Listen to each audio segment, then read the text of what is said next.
All right, if you remember in the last video, we found the 5-number summary. So we found the least value, the greatest, the median, and then we also found the first quartile and the third quartile. There is one part of this that I think a lot of us will kind of think, well, yeah, that's just common sense. But there's just one thing that I want to talk about to make sure we're all on the same page. So obviously we know that when we find the median, we're splitting our data in half. Right? So that means 50% of our data falls below the median and 50% of the data falls above the median. Right? But then what we don't always think about is that when we find our first quartile and our third quartile, we're actually splitting our data in half yet again. So I'm taking that 50% below and I'm cutting it in half again. So I now have 25% of the data between the least value and the first quartile. I now have 25% of the data in between the first quartile and the median. And then same thing with the upper half, that third quartile splits that in half again. So I have 25% of the data from the median to the third quartile, and then 25% of the data from the third quartile to the greatest value. So actually, when we are finding the 5-number summary, we're splitting up our data into 4 equal parts, right? Because 25 plus 25 plus 25 plus 25 will give me 100% of the data.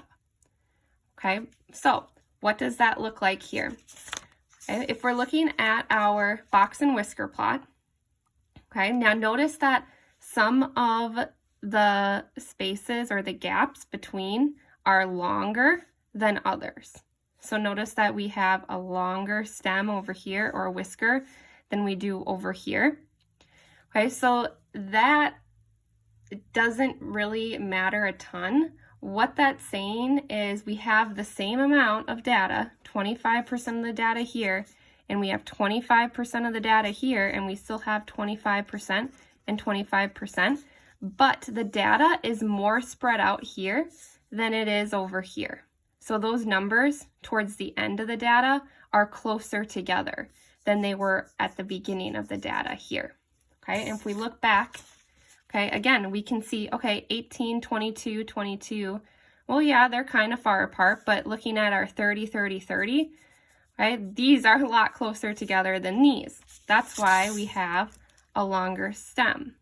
Now we still have 25% of the data and 25% of the data, okay, but just depends on the range, right? Some of them have a bigger range than others. Okay, so I want to look at a couple of problems, okay, so that you can kind of see what this might look like in the future.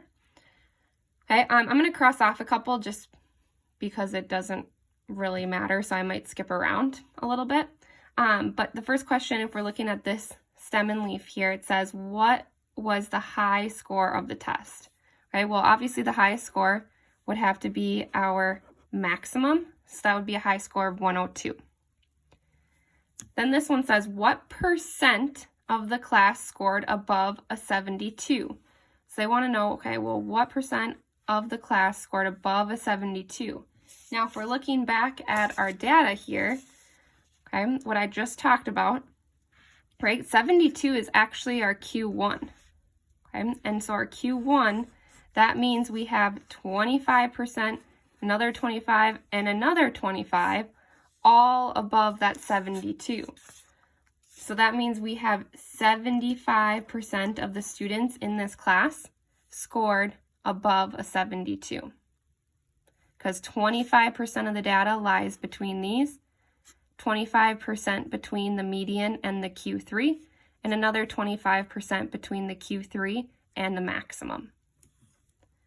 All right, the next question, what's the median score? Okay, the median score is always that middle bar between the boxes, right, and that would be 88.